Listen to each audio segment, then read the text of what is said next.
ಇನ್ನೂ ನಡೀತಾ ಇದೆ. ಏನೋ ರಿಪೇರಿ ಮಾಡ್ತಾ ಇದ್ದಾರೆ. ಸೊ ನಿನ್ನೆಯ ದಿನ 1ರಿಂದ 6ನೇ ಶ್ಲೋಕದ ತನಕ ಸಂಸಾರವೆಂಬ ಅಶ್ವತ್ಥ ವೃಕ್ಷದ ಬಗ್ಗೆ ತಿಳ್ಕೊಂಡ್ವಿ. ನಮ್ಮ ಭೂಲೋಕದಲ್ಲಿ ನಾವು ನೋಡುವ ವೃಕ್ಷಗಳು ಕೆಳಗಡೆ ಬೇರು, ಮೇಲ್ಗಡೆ ಹೂವು ಹಣ್ಣುಗಳು ಬಿಟ್ಟರೆ, ಈ ಒಂದು ಸಂಸಾರವೆನ್ನುವ ಅಶ್ವತ್ಥ ವೃಕ್ಷ ಅದಕ್ಕೆ ಉಲ್ಟ. ಮೇಲ್ಗಡೆ ಬೇರುಗಳು, ಕೆಳಗಡೆ ರೊಂಬೆ ಕೊಂಬೆಗಳಲ್ಲಿ ಹೂವು ಹಣ್ಣುಗಳನ್ನು ಬಿಡುತ್ತೆ. ಈಗ ನಾವು ನೋಡ್ತಕ್ಕಂಥ ವೃಕ್ಷಕ್ಕೆ ನಾವು ಕೆಳಗಡೆ ನೀರು ಗೊಬ್ಬರ ಹಾಕಿದ್ರೆ ಫಲ ಮೇಲ್ಗಡೆ ಬಿಡುತ್ತೆ. ಆದರೆ ಈ ಅಶ್ವತ್ಥ ವೃಕ್ಷದಲ್ಲಿ, ಸಂಸಾರದ ಅಶ್ವತ್ಥ ವೃಕ್ಷದಲ್ಲಿ ಮೇಲ್ಗಡೆ ನೀರು ಗೊಬ್ಬರ ಹಾಕಬೇಕು, ಕೆಳಗಡೆ ಫಲ ಬಿಡುತ್ತೆ. ಅದರ ಅರ್ಥ ಏನು ಅಂದರೆ, ಈ ಜನ್ಮದಲ್ಲಿ ನಾವು ಮಾಡಿರುವ ಪಾಪವಾಗಲಿ ಪುಣ್ಯವಾಗಲಿ ಈ ಶರೀರವನ್ನು ಬಿಟ್ಟಾಗ ತೆಗೆದುಕೊಂಡು ಹೋಗಿ ನಾವು ಮೇಲಿನ ಲೋಕಗಳಲ್ಲಿ ಅದನ್ನು ಬೇರ್ಗೆ ಹಾಕ್ತೀವಿ. ಅದು ಕೆಳಗಡೆ ಇಳಿದು ಬಂದು ಮುಂದಿನ ಜನ್ಮದಲ್ಲಿ ನಮಗೆ ಫಲವನ್ನು ಕೊಡುತ್ತೆ. ಇದು ಅದರ ಅರ್ಥ. ಅಂದರೆ ಈ ಜನ್ಮದಲ್ಲಿ ನಾವು ಅನುಭವಿಸುವ ಸುಖವೇ ಆಗಲಿ ದುಃಖವೇ ಆಗಲಿ ಅದು ಈ ಜನ್ಮದ್ದಲ್ಲ, ಅದು ಹಿಂದಿನ ಜನ್ಮಗಳ ಪಾಪ ಪುಣ್ಯಗಳ ಫಲ. ಅದು ಈ ವೃಕ್ಷದಲ್ಲಿ ಫಲ ಬಿಡುತ್ತಲ್ಲ, ಹಲಸಿನ ಮರ, ಇದು ಹಣ್ಣು, ಮಾವಿನ ಹಣ್ಣು, ಬಾಳೆಹಣ್ಣು, ಆ ಥರ ಇದು ಒಂದು ಫಲ. ಸುಖ ದುಃಖಗಳು ಅನ್ನೋದು ಫಲ. ಅದರಿಂದ ಇವಾಗ ನಾವೇನು ಅನುಭವಿಸ್ತಾ ಇದ್ದೀವೋ ಅದು ನಮ್ಮ ಹಿಂದಿನ ಜನ್ಮದಲ್ಲಿ ಹಾಕಿದ ನೀರು ಗೊಬ್ಬರದ ಫಲ. ನಮಗೆ ಮುಂದಿನ ಜನ್ಮ ಚೆನ್ನಾಗಿರಬೇಕು ಅಂದರೆ ಇವಾಗ ಪುಣ್ಯ ಕರ್ಮಗಳನ್ನು ಮಾಡಬೇಕು. ಅದು ಈ ರೀತಿಯಲ್ಲಿ ಜಗತ್ತಲ್ಲಿ ಕಾಣಿಸಲ್ಲ ಅಂತ ಕೃಷ್ಣ ಹೇಳ್ತಾ ಇದ್ದಾನೆ. ಯಾಕಂದರೆ ಯಾರಿಗೂ ನಮಗೇನು ಅರ್ಥ ಆಗಲ್ಲ. ಎಷ್ಟೋ ಸರಿ ನಮಗೆ ಬರೀ ಕನ್ಫ್ಯೂಷನಲ್ಲೇ ಇರ್ತೀವಿ. ನಾವು ತುಂಬ ಒಳ್ಳೆಯವರು, ನಮಗೆ ತುಂಬ ಕಷ್ಟ, ಇವ್ರು ಯಾರೋ ಏನೋ ಬರೀ ಕೆಟ್ಟ ಕೆಲಸಗಳೇ ಮಾಡ್ತಾರೆ, ಆನಂದವಾಗಿ ಕಾರಲ್ಲಿ ಓಡಾಡ್ಕೊಂಡಿದ್ದಾರೆ. ಯಾಕಪ್ಪ ಅಂದರೆ ಅವರು ಅನುಭವಿಸ್ತಾ ಇರೋ ಸುಖ ಹಿಂದಿನ ಜನ್ಮದ್ದು, ಈ ಜನ್ಮದ್ದಲ್ಲ. ನಾವು ಅನುಭವಿಸ್ತಾ ಇರ್ತಕ್ಕಂಥ ದುಃಖ ಅದು ಹಿಂದಿನ ಜನ್ಮದ್ದು. ಮುಂದಿನ ಜನ್ಮದಲ್ಲಿ ನಮಗೆ ಸುಖ ಬರುತ್ತೆ, ಅವರಿಗೆ ದುಃಖ. ಆದರೆ ನೋಡೋದಕ್ಕೆ ಇರುವುದಿಲ್ಲ, ಹಿಂದಿನ ಜನ್ಮದ ನೆನಪು ಇಲ್ಲದೆ ಇರೋದ್ರಿಂದ ಶ್ರೀಕೃಷ್ಣ ಹೇಳ್ತಾನೆ, ಆ ಸಂಸಾರ ವೃಕ್ಷ ಇಲ್ಲಿ ನಾನು ಯಾವ ರೀತಿ ಹೇಳ್ತಾ ಇದ್ದೀನೋ ಆ ರೀತಿ ಲೋಕದಲ್ಲಿ ಕಾಣಿಸಲ್ಲ. ಆದರೆ ಅದು ಮೇಲೆ ಬೇರು, ಕೆಳಗಡೆ ಹಣ್ಣುಗಳಿದೆ ಅಂತ ಹೇಳ್ತಾ ಇದ್ದಾನೆ. ಈಗ ಈಗ ಒಂದು ವೃಕ್ಷವನ್ನು ಪಕ್ಷಿಗಳು ಆಶ್ರಯಿಸಿ ಅದರಲ್ಲಿರ್ತಕ್ಕಂಥ ಹಣ್ಣುಗಳನ್ನು ತಿನ್ನೋದನ್ನು ನಾವು ನೋಡ್ತಾ ಇದ್ದೀವಿ. ಅದೇ ರೀತಿಯಲ್ಲಿ ಈ ಸಂಸಾರವೆನ್ನುವ ವೃಕ್ಷವನ್ನು ಅನೇಕ ಪಕ್ಷಿಗಳು ಆಶ್ರಯಿಸಿಕೊಂಡು ಅದರಲ್ಲಿರ್ತಕ್ಕಂಥ ಸುಖ ದುಃಖ ಎನ್ನುವ ಹಣ್ಣುಗಳನ್ನು ತಿನ್ನುತ್ತಾ ಇದೆ. ಯಾವುದಪ್ಪ ಪಕ್ಷಿಗಳು ಅಂದರೆ ಜೀವಗಳೇ ಆ ಪಕ್ಷಿಗಳು. ಆ ಜೀವಗಳು ಈ ಸಂಸಾರವೆನ್ನುವ ವೃಕ್ಷದಲ್ಲಿ ಹೇಗೆ ಬರುತ್ತೆ, ಎಲ್ಲಿಂದ ಬರುತ್ತೆ, ಹೇಗೆ ಆಶ್ರಯಿಸಿಕೊಂಡಿರುತ್ತೆ, ಇವೆಲ್ಲ 7ನೇ ಶ್ಲೋಕದಿಂದ ಹೇಳ್ಕೊಂಡು ಬರ್ತಾರೆ. ಮಮ ಏವ ಅಂಶೋ ಜೀವಲೋಕೆ ಜೀವಭೂತಃ ಸನಾತನಃ. ಸನಾತನವಾದ ನನ್ನ ಪರಬ್ರಹ್ಮನಾದ ಒಂದೇ ಒಂದು ಅಂಶದಿಂದ ನಾನು ಜೀವಲೋಕದಲ್ಲಿ, ಅಂದರೆ ಈ ಸಂಸಾರವೆಂಬ ಜನನ ಮರಣಗಳಿಂದ ಕೂಡಿದ ಸಂಸಾರ ವೃಕ್ಷದಲ್ಲಿ ಜೀವನಾಗಿ ಪ್ರವೇಶ ಮಾಡ್ತೀನಿ. ಮಮ ಏವ ಅಂಶೋ, ಒಂದೇ ಅಂಶದಿಂದ. ಹಾಗಾದರೆ ಎಷ್ಟು ಅಂಶ ಇದೆ ಪರಬ್ರಹ್ಮನಿಗೆ? 3 ಅಂಶಗಳಿದೆ. ಏನಂತ ಕರೀತಾರೆ? ಸಚ್ಚಿತ್ ಚಿತ್ ಆನಂದ ಸ್ವರೂಪ. ಪರಬ್ರಹ್ಮನಿಗೆ 3 ಅಂಶಗಳು: ಸತ್, ಚಿತ್, ಆನಂದ. ಅವನು ಸತ್ಯ, ಅವನು ಚಿತ್ ಸ್ವರೂಪ ಮತ್ತು ಅವನು ಆನಂದ ಸ್ವರೂಪ. ಅದರಿಂದ ಅವನು ಪರಬ್ರಹ್ಮ. ಇನ್ನೊಂದೇನು ಕರೀತಾರೆ? ಸತ್ಯಂ, ಜ್ಞಾನಂ, ಅನಂತಂ ಬ್ರಹ್ಮ ಅಂತ ಉಪನಿಷತ್ತುಗಳಲ್ಲಿ ಹೇಳಿದ್ದಾರೆ. ಆ ಪರಬ್ರಹ್ಮಕ್ಕೆ 3 ಲಕ್ಷಣಗಳು: ಅದು ಸತ್ಯವಾಗಿರುತ್ತೆ, ಅದು ಅನಂತವಾಗಿರುತ್ತೆ ಮತ್ತು ಅದು ಜ್ಞಾನ ಸ್ವರೂಪದಲ್ಲಿ ಕೂತಿರುತ್ತೆ. ಈ 3 ಲಕ್ಷಣಗಳು. ಈ 3 ಲಕ್ಷಣಗಳಲ್ಲಿ ಒಂದು ಲಕ್ಷಣ ಮಾತ್ರ ಈ ಸಂಸಾರವನ್ನು ಪ್ರವೇಶ ಮಾಡುತ್ತೆ. ಅದ್ಯಾವುದು ಅಂದರೆ ಜ್ಞಾನ. ಅದು ಸತ್ಯವಾಗೂ ಬರಲ್ಲ, ಅನಂತವಾಗೂ ಬರಲ್ಲ. ಜ್ಞಾನದ ಒಂದು ಅಂಶ ಮಾತ್ರ ಈ ಸಂಸಾರವೆಂಬ ವೃಕ್ಷವನ್ನು ಆಶ್ರಯಿಸಿಕೊಂಡು, ಹೇಗೆ ಪಕ್ಷಿಗಳು ಹಣ್ಣುಗಳನ್ನು ತಿಂದು ಸಂತೋಷ ದುಃಖ ಪಡ್ತಾ ಇರುತ್ತೋ ಅದೇ ರೀತಿಯಲ್ಲಿ ಜೀವ ಈ ಸಂಸಾರ ವೃಕ್ಷವನ್ನು ಆಶ್ರಯಿಸಿಕೊಂಡು ಇಲ್ಲಿ ಸುಖ ದುಃಖಗಳನ್ನು ಪಡಿತಾ ಇರ್ತಾನೆ. ಅಂದರೆ ಎಲ್ಲ ಜೀವಾತ್ಮರುಗಳು ನಾವೆಲ್ಲರೂ ಕೂಡ ಪರಮಾತ್ಮನ ಅಂಶವೇ. ನಾವು ಪರಮಾತ್ಮನಿಗಿಂತ ಬೇರೆ ಏನೂ ಅಲ್ಲ. ಒಂದು ಅಂಶ ನಾವೇ. ಅದ್ಯಾವುದು? ಜ್ಞಾನವೆಂಬ ಅಂಶ. ಅಂದರೆ ಜ್ಞಾನ ಅಂದರೆ ನಾವೆಲ್ಲವನ್ನು ತಿಳ್ಕೊತಾ ಇದ್ದೀವಲ್ಲ. ಇವಾಗ ಈ ಶರೀರದಲ್ಲಿ ಕುತ್ಕೊಂಡು ಕಣ್ಣಿಂದ ನೋಡ್ತೀವಿ, ತಿಳ್ಕೊತೀವಿ, ಕಿವಿಯಿಂದ ಕೇಳ್ತೀವಿ, ತಿಳ್ಕೊತೀವಿ, ನಾಲ್ಗೆಯಿಂದ ರುಚಿ ನೋಡ್ತೀವಿ, ತಿಳ್ಕೊತೀವಿ. ಅದರಿಂದ ಜ್ಞಾನ ಸ್ವರೂಪ ನಾವೆಲ್ಲ ಎಲ್ಲವನ್ನ ತಿಳ್ಕೊತಾ ಇರ್ತೀವಿ.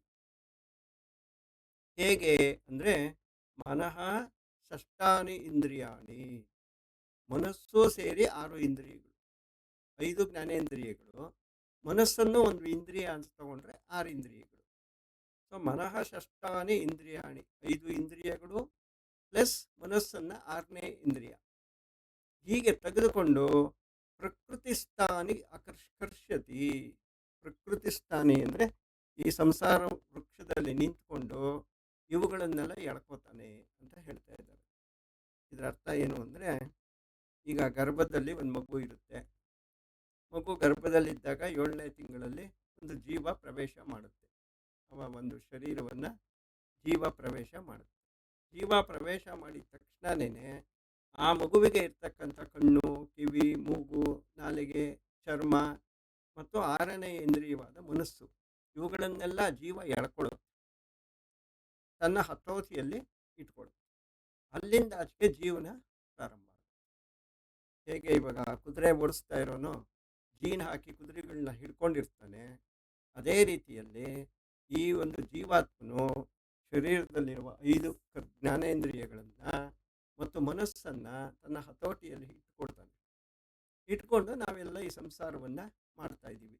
ಎಲ್ಲಿ ಬೇಕೋ ಅಲ್ಲಿ ನೋಡ್ತೀವಿ, ಏನು ಬೇಕೋ ಅದು ತಿಂತೀವಿ, ಏನು ಬೇಕೋ ಅದು ಕೇಳ್ತೀವಿ. ಇವೆಲ್ಲ ಮಾಡ್ತಾ ಇರೋರು ಯಾರು? ಒಳಗಡೆ ಇರ್ತಕ್ಕಂಥ ಜೀವಾತ್ಮ ಸ್ವರೂಪರಾದ ನಾವು.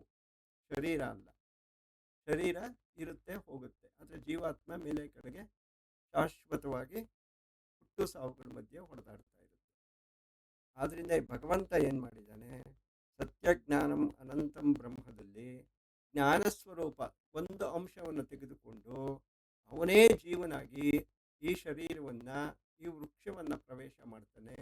ಮಾಡಿದ ನಂತರದಲ್ಲಿ 5 ಜ್ಞಾನೇಂದ್ರಿಯಗಳು ಮತ್ತು ಮನಸ್ಸನ್ನು ತನ್ನ ಹತೋಟಿಯಲ್ಲಿ ಇಟ್ಕೊಳ್ತಾನೆ.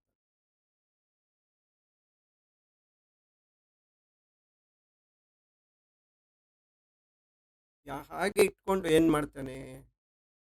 ಶರೀರಂ ಯತ್ ಆಪ್ನೋತಿ, ಯಾವಾಗ ನಾವು ಶರೀರವನ್ನು ತೆಗೆದುಕೊಳ್ಳುತ್ತಾನೋ, ಆ ಜೀವನು ಯಾವಾಗ ಶರೀರವನ್ನು ತೆಗೆದುಕೊಳ್ಳುತ್ತಾನೋ, ಯಚ್ಚ ಅಪಿ ಉತ್ಕ್ರಾಮತಿ, ಯಾವಾಗ ಈ ಶರೀರವನ್ನು ಬಿಡ್ತಾನೋ ಆಗ ಈಶ್ವರ. ಈಶ್ವರ ಅಂದರೆ ನಾವು ಜೀವನನ್ನೇ ಈಶ್ವರ ಅಂತ ಕರೆದಿರೋದು. ಯಾಕೆಂದರೆ ನಾವೆಲ್ಲರೂ ಪರಬ್ರಹ್ಮನ ಒಂದು ಅಂಶಗಳೇ ಆಗಿದ್ದೀವಿ. ಶರೀರಂ ಯದಾ ಆಪ್ನೋತಿ, ಯಾವಾಗ ಶರೀರಗಳನ್ನು ನಾವು ತಗೋತೀವೋ, ಯಚ್ಚ ಅಪಿ ಉತ್ಕ್ರಾಮತಿ, ಯಾವಾಗ ಶರೀರಗಳನ್ನು ನಾವು ಬಿಡ್ತೀವೋ ಆಗ ಈ ಜೀವ ಏನು ಮಾಡ್ತಾನೆ?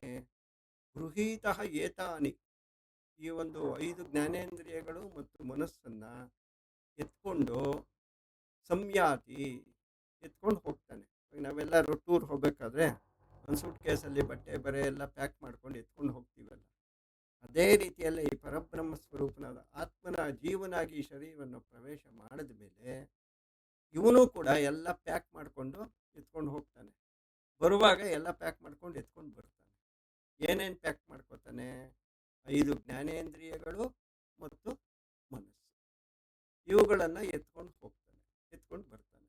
ಹೇಗೆ ಅಂತ ಇಲ್ಲಿ ಹೇಳ್ತಾ ಇದ್ದಾರೆ. ವಾಯು ಗಂಧ ನಿವಾಶಯ. ಹೇಗೆ ಇವಾಗ ಒಂದು ಸುಗಂಧದ ಊತ್ಕಡ್ಡಿ ನಾವು ಮನೇಲಿ ಹಚ್ಚಿದ್ರೆ ಗಾಳಿ ಆ ಸುಗಂಧವನ್ನು ಎತ್ಕೊಂಡು ಮನೆಯೆಲ್ಲ ಸುತ್ತಿಸ್ತಾ ಇರುತ್ತೆ. ಅದೇ ರೀತಿ ಹೇಗೆ ಗಾಳಿಯು ಗಂಧವನ್ನು ಎತ್ಕೊಂಡು ಎಲ್ಲ ಕಡೆ ಓಡಾಡ್ತಾ ಇರುತ್ತೋ, ಹಾಗೇನೆ ಈ ಜೀವಾತ್ಮನು ಈ ಇಂದ್ರಿಯಗಳನ್ನು, ಮನಸ್ಸನ್ನು ಶರೀರವನ್ನು ಧರಿಸುವಾಗ ಜೊತೆಯಲ್ಲೇ ತಗೊಂಡು ಬರ್ತಾನೆ. ಶರೀರವನ್ನು ಬಿಟ್ಟು ಮೇಲಕ್ಕೆ ಹೋಗುವಾಗ ಶರೀರವನ್ನು ಅದನ್ನೇ ಎತ್ಕೊಂಡೇ ಹೋಗ್ತಾನೆ. ಇದರ ಅರ್ಥ ಏನು ಬರುತ್ತೆ? ನಮ್ಮ ಮನಸ್ಸು ಈ ಜನ್ಮದ್ದಲ್ಲ, ಅದು ಹೋದ ಜನ್ಮ. ನಾವು ನೋಡ್ತಾ ಇರೋ ದೃಶ್ಯಗಳು ಈ ಜನ್ಮದ್ದಲ್ಲ, ಅದು ಹೋದ ಜನ್ಮ. ಕೆಲವರಿಗೆ ಭಗವದ್ಗೀತೆ ಎದುರುಗಿಟ್ರು ಕಾಣಿಸಲ್ಲ, ಹೇಳ್ತಾ ಇದ್ರು ಕೇಳಿಸಲ್ಲ. ಇನ್ನೇನಾದ್ರು ಬೇರೆ ಏನಾದ್ರು ಒಂದೊಳ್ಳೆ ಸಮೋಸನೋ ಗೋಬಿ ಮಂಚೂರಿಯನೋ ಇಟ್ಟರು ತಕ್ಷಣ ಕಾಣಿಸುತ್ತೆ. ಕೆಲವ್ರಿಗೆ ಅದು ಕಾಣಿಸಲ್ಲ, ಭಗವದ್ಗೀತೆ ಕಾಣಿಸಲ್ಲ. ಯಾಕೆ ಇವೆಲ್ಲ ವ್ಯತ್ಯಾಸಗಳು ಬರುತ್ತೆ ಅಂದರೆ, ಒಬ್ಬೊಬ್ಬ ವ್ಯಕ್ತಿನೂ ಅವನವನ ಪೂರ್ವ ಜನ್ಮದಿಂದ ಕರ್ಮಗಳಿಂದ ಮನಸ್ಸನ್ನು ಎತ್ಕೊಂಡು ಬರ್ತಾನೆ, ಇಂದ್ರಿಯಗಳನ್ನು ಎತ್ಕೊಂಡು ಬರ್ತಾನೆ. ಅದೇ ವಾಸನೆಗಳಿಂದ ಈ ಜನ್ಮದಲ್ಲಿ ಕೂಡ ವ್ಯಾಪಾರವನ್ನು ಮಾಡಿ ಮುಗಿಸ್ಕೊಂಡು ಹೋಗ್ತಾನೆ. ಅದರಿಂದ ಇದನ್ನ ಸಂಸ್ಕಾರ ಅಂತ ಕರೀತಾರೆ. ತಗೊಂಡು ಬಂದು ಇದನ್ನು ಶುದ್ಧೀಕರಣ ಮಾಡಿಕೊಂಡು ತಿರ್ಗಾ ಎತ್ಕೊಂಡು ಹೋಗೋದಕ್ಕೆ ಸಂಸ್ಕಾರ ಅಂತ ಕರೀತಾರೆ.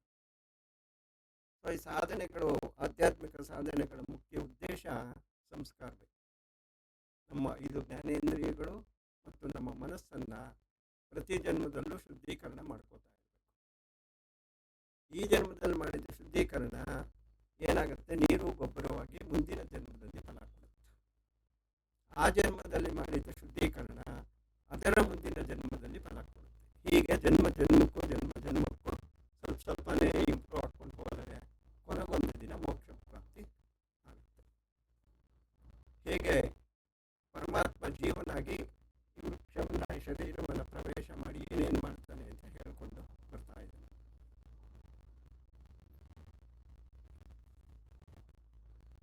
ಆಮೇಲೆ ಈ ಶರೀರವನ್ನು ಧರಿಸಿರ್ತಕ್ಕಂಥ ಜೀವಾತ್ಮ ಶ್ರೋತ್ರಂ ಅಂದರೆ ಕಿವಿಗಳಿಂದ ಕೇಳುವುದು, ಚಕ್ಷಸ್ಸು ಚಕ್ಷುಹು ಕಣ್ಣುಗಳಿಂದ ನೋಡೋದು, ಸ್ಪರ್ಶನಂ ಚರ್ಮದಿಂದ ಸ್ಪರ್ಶಿಸುವುದು, ಶರಸನಂ ನಾಲಿಗೆಯಿಂದ ರಸವನ್ನು ನೋಡೋದು, ಘ್ರಾಣಮೇವ ಮೂಗಿನಿಂದ ವಾಸನೆಯಿಂದ, ಇವುಗಳನ್ನೆಲ್ಲ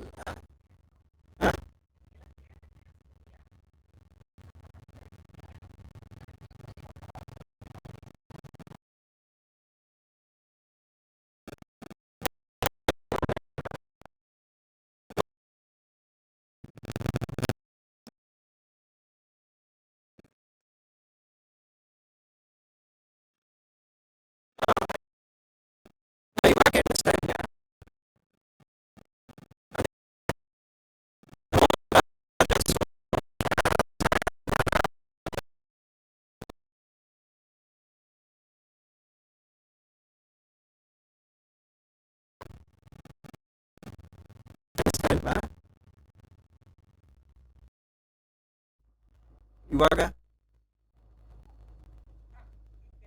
ಕೇಳಿಸ್ತಾ ಇದೆಯಾ? ಸೊ ಈ 5 ಜ್ಞಾನೇಂದ್ರಿಯಗಳು ಮತ್ತು ಮನಸ್ಸಿನ ಮೂಲಕವಾಗಿ ಜೀವಾತ್ಮ ಏನು ಮಾಡ್ತಾ ಇರ್ತಾನೆ, ವಿಷಯಗಳನ್ನು ಅನುಭವಿಸ್ತಾ ಇರ್ತಾನೆ. ಆ ವಿಷಯಗಳಿಂದ ಅನುಭವಿಸೋದ್ರಿಂದ ಹುಟ್ಟಿದಂಥ ಫಲಗಳನ್ನು ಮುಂದಿನ ಜನ್ಮದಲ್ಲಿ ಪಡ್ಕೋತಾ ಇರ್ತಾನೆ. ಈ ರೀತಿಯಲ್ಲಿ ಜೀವಾತ್ಮನ ವಿಷಯವನ್ನು ಹೇಳ್ಕೊಂಡು ಬರ್ತಾ ಇದ್ದಾರೆ. ಉತ್ಕ್ರಾಮಂತಂ ಶರೀರವನ್ನು ಬಿಡುತ್ತಿರುವಾಗ, ಸ್ಥಿತಂ ಶರೀರದಲ್ಲಿ ಇರುವಾಗ, ವಾ ಅಪಿ ಭುಂಜಾನಂ ವಾ ಗುಣಾನ್ವಿತಂ ಅಥವಾ ಈ ಒಂದು ಸತ್ವ ರಜಸ್ ತಮೋ ಗುಣಗಳನ್ನು ಅನುಭವಿಸುತ್ತಿರುವಾಗಲೂ, ವಿಮೂಢ ನ ಅನುಪಶ್ಯತಿ ಈ ಜೀವಾತ್ಮ ಈ ಶರೀರದಲ್ಲೇ ಇದ್ದುಕೊಂಡು ಎಲ್ಲವನ್ನೂ ಅನುಭವಿಸ್ತಾ ಇದ್ರೂ ಕೂಡ ಯಾರಿಗೆ ಆತ್ಮಜ್ಞಾನವಿಲ್ಲವೋ ಅವನಿಗೆ ಜೀವನ ಕಾಣಿಸೋದೇ.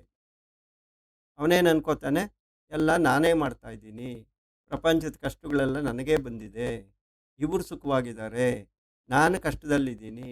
ಈ ರೀತಿ ಒಂದು ಯೋಚನೆಗಳು ಯಾತಕ್ಕೆ ಬರುತ್ತೆ ಅಂದರೆ ಆತ್ಮಜ್ಞಾನ ಇಲ್ಲದೇ ಇರೋದಕ್ಕೆ ಬರುತ್ತೆ.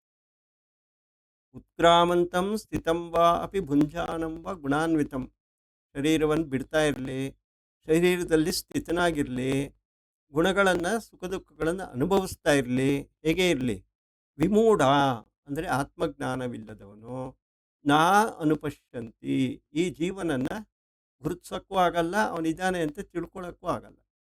ಪಶ್ಯಂತಿ ಜ್ಞಾನಚಕ್ಷುಷಃ ಯಾರಿಗೆ ಜ್ಞಾನವೆಂಬ ಕಣ್ಣುಗಳು ಓಪನ್ ಆಗಿದೆಯೋ ಅವರು ಈ ಜೀವಾತ್ಮನನ್ನು ನೋಡ್ಕೋತಾರೆ. ಓ, ಈ ಶರೀರದಲ್ಲಿ ಜೀವಾತ್ಮ ಇದ್ದಾನೆ, ಇವನು ತ್ರಿಗುಣಾತ್ಮಕವಾದ ಮಾಯೆಯಲ್ಲಿದ್ದಾನೆ, ಗುಣಗಳು ತಮ್ಮ ತಮ್ಮ ಕೆಲಸವನ್ನು ಮಾಡ್ಕೊಂಡು ಹೋಗ್ತಾ ಇದೆ, ನಾನೇನು ಮಾಡ್ತಾ ಇಲ್ಲ, ಈ ರೀತಿ ಎಲ್ಲ ಒಂದು ನಮ್ಮ ಅನುಭವ ವ್ಯತ್ಯಾಸ ಬಂದಾಗ ನಮಗೆ ಜ್ಞಾನ ಬಂತು ಅಂತ ತಿಳ್ಕೊಬೇಕು. ಸೊ ವಿಮೂಢಾಹ ನ ಅನುಪಶ್ಯಂತಿ ಪಶ್ಯಂತಿ ಜ್ಞಾನಚಕ್ಷುಷಃ. ಜ್ಞಾನವೆಂಬ ಚಕ್ಷುಸ್ಸು ಕಣ್ಣುಗಳು ಇರೋನಿಗೆ ಮಾತ್ರ ಈ ಆತ್ಮಜ್ಞಾನ ಜೀವಜ್ಞಾನ ಗೊತ್ತಾಗುತ್ತೆ. ಆದ್ದರಿಂದ ಜ್ಞಾನವನ್ನು ಸಂಪಾದನೆ ಮಾಡೋದೇ ಈ ಸಾಧನೆಗಳ ಭಗವದ್ಗೀತೆಯನ್ನು ಓದೋದರ ಮುಖ್ಯ ಉದ್ದೇಶ. ಯತಂತೋ ಯೋಗಿನಶ್ಚ ಏನಂ ಪಶ್ಯಂತಿ ಆತ್ಮನ್ ಅವ್ಯವಸ್ಥಿತಂ ಯತಂತೋ ಅಪಿ ಅಕೃತಾತ್ಮನೋ ನ ಏನಂ ಪಶ್ಯಂತಿ ಅಚೇತಸಃ. ಯಾರು ಈ ಸಾಧನೆಗಳಲ್ಲಿ ತೊಡಗಿರುವ ಯೋಗಿಗಳಿರ್ತಾರಲ್ಲ, ಆ ಯೋಗಿಗಳು ಓಹೋ ಈ ಶರೀರವು ನಾನಲ್ಲ, ನಾನು ಸಾಕ್ಷಿ ಸ್ವರೂಪನಾದ ಪರಬ್ರಹ್ಮ, ಒಳಗಡೆ ಒಂದು ಜೀವ ಅಂತ ಇದೆ, ಆ ಜೀವ ಕಷ್ಟ ಸುಖಗಳನ್ನು ಅನುಭವಿಸ್ಕೋತಾ ಇದೆ. ಈ ರೀತಿಯಲ್ಲಿ ಯಾರು ಕಂಡ್ಕೋತಾರೆ ಅಂದರೆ ಸಾಧನೆಯಲ್ಲಿ ತೊಡಗಿರುವ ಯೋಗಿಗಳು ಕಂಡ್ಕೋತಾರೆ. ಅಕೃತಾತ್ಮರದು ಅಕೃತಾತ್ಮ ಅಂದರೆ ಆಧ್ಯಾತ್ಮಿಕ ಚಿಂತನೆಯಲ್ಲೇ ಇಲ್ದಿರ ಕೇವಲ ಸಂಸಾರದ ಚಿಂತನೆಯಲ್ಲಿರೋರು ಕೃತಾತ್ಮರಲ್ಲ. ಅವರು ಅಕೃತಾತ್ಮರು. ಅವರು ಎಷ್ಟೇ ಪ್ರಯತ್ನ ಮಾಡಿದರು, ಯಾವ ದಾರಿಯಲ್ಲಿ ಕೂಡ ಪ್ರಯತ್ನ ಮಾಡಿದರು, ಅಚೇತಸಃ ಅವರಲ್ಲಿರ್ತಕ್ಕಂಥ ಚೇತನ ಬೆಳಗ್ತಾ ಇರಲ್ಲ. ಆದ್ದರಿಂದ ಅವರು ಅಚೇತಸಃ, ಅವರಿಗೆ ಈ ಜೀವಾತ್ಮನು ಕಾಣಿಸಲ್ಲ. ನಮ್ಮೆಲ್ಲರ ಉದ್ದೇಶ ಏನು ಅಂದರೆ ಆಧ್ಯಾತ್ಮದಲ್ಲಿ ಒಳಗಿರ್ತಕ್ಕಂಥ ಜೀವಾತ್ಮನು ನಾನು ಅಂತ ಮೊದಲು ಈ ದೇಹ ನಾನು ಅನ್ನೋದು ಎಲ್ಲರಿಗೂ ಹುಟ್ಟಿದಾಗಲೇ ಬಂದ್ಬಿಡುತ್ತೆ. ಅದಕ್ಕೇನು ಸಾಧನೆಯೇ ಬೇಕಾಗಿಲ್ಲ. ಸ್ವಲ್ಪ ಸಾಧನೆ ಮಾಡಿದ್ರೆ ಓಹೋ ಈ ದೇಹ ನಾನಲ್ಲ, ಇದರ ಒಳಗಿರುವ ಜೀವ ನಾನು, ಅಹಂ ದೇಹೋಸ್ಮಿ ಮೊದಲು, ಆಮೇಲೆ ಅಹಂ ಜೀವೋಸ್ಮಿ, ಆಮೇಲೆ ಇನ್ನೊಂದು ಸ್ವಲ್ಪ ಸಾಧನೆ ಮಾಡಿದ್ರೆ ನಾನು ಜೀವನೂ ಅಲ್ಲ, ಅಹಂ ಬ್ರಹ್ಮೋಸ್ಮಿ, ನಾನೇ ಬ್ರಹ್ಮ ಅನ್ನುವ ಒಂದು ಅನುಭವ ಬರುತ್ತೆ. ಆ ರೀತಿಯಲ್ಲಿ ಬರಬೇಕಾದ್ರೆ ಸಾಧನೆಗಳು ಬೇಕು ಅಂತ ಇಲ್ಲಿ ಶ್ರೀಕೃಷ್ಣ ಹೇಳ್ತಾ ಇದ್ದಾನೆ. ಸುಮ್ಮನೆ ಯಾವುದು ಬರಲ್ಲ, ಸಾಧನೆ ಮಾಡಿದ್ರೆ ಮಾತ್ರ ಸಿಗೋದು. ಹಾಗೆ ಶ್ರೀಕೃಷ್ಣ 12ನೇ ಶ್ಲೋಕದಲ್ಲಿ ಹೇಳ್ತಾ ಇದ್ದಾನೆ, ಯದಾ ಆದಿತ್ಯಗತಂ ತೇಜೋ. ಇವಾಗ ಸೂರ್ಯನ ನೋಡ್ತೀವಿ, ಸೂರ್ಯಲ್ಲಿ ಬೇಕಾದಷ್ಟು ಪ್ರಕಾಶ ಇದೆ, ಬೆಳಕಿದೆ, ಎಲ್ಲ ಇದೆ. ಆ ಸೂರ್ಯನಲ್ಲಿರುವ ಬೆಳಕು ಯಾವ ಬೆಳಕು? ಜಗತ್ ಭಾಸಾಯತೆ ಅಖಿಲಂ. ಈ ಜಗತ್ತನ್ನೆಲ್ಲ ಯಾವ ಸೂರ್ಯನ ಬೆಳಕು ಬೆಳಗುತ್ತಾ ಇದೆಯೋ ಆ ಬೆಳಕು ನನ್ನದೇ. ನಾನೇ ಆ ಸೂರ್ಯನಿಗೆ ಬೆಳಕು ಕೊಟ್ಟಿರೋದು, ಅವನು ಅದರ ಮೂಲಕವಾಗಿ ಬೆಳಗ್ತಾ ಇದ್ದಾನೆ. ಎಚ್ಚ ಇಂದ್ರಮಸಿ, ಅದೇ ರೀತಿಯಲ್ಲಿ ಚಂದ್ರಮಸಿ, ಚಂದ್ರನು ಕೂಡ, ಚಂದ್ರನಿಂದ ಯಾವ ಬೆಳಕು ಬಂದು ನಮಗೆ ಬೆಳದಿಂಗಳಲ್ಲಿ ಬೆಳಕು ಕೊಡ್ತಾ ಇರುತ್ತೋ ಆ ಚಂದ್ರನಿಗೆ ಬೆಳಕು ಕೊಡೋನು ನಾನೇ. ನನ್ನ ಬೆಳಕೆ ಚಂದ್ರನ ಮೂಲಕವಾಗಿ ಪೌರ್ಣಮಿ ಆಗುತ್ತೆ, ನನ್ನ ಬೆಳಕೆ ಸೂರ್ಯನ ಮೂಲಕವಾಗಿ ಸೂರ್ಯನ ಬೆಳಕಾಗುತ್ತೆ. ಹಾಗೆ ನಾವು ಅಗ್ನಿ ಅಂಟಿಸ್ತೀವಿ, ಬೆಂಕಿ ಇಲ್ಲದೆ ಅಡುಗೆ ಮಾಡೋಕ್ಕಾಗಲ್ವಲ್ಲ. ಬೆಂಕಿ ಇಟ್ಟೋದಾಗ ಅದರಿಂದ ಉಂಟಾಗುವ ಶಾಖವನ್ನು ಕೊಡೋನು ನಾನೇ. ಅಗ್ನಿಯಲ್ಲಿರುವ ಶಾಖವಾಗಲಿ, ಸೂರ್ಯನಲ್ಲಿರುವ ಬೆಳಕಾಗಲಿ, ಚಂದ್ರನಲ್ಲಿರುವ ಬೆಳಕಾಗಲಿ, ಎಲ್ಲವೂ ನನ್ನದೇ ಅಂತ ಇಲ್ಲಿ ಹೇಳ್ತಾ ಇದ್ದಾರೆ.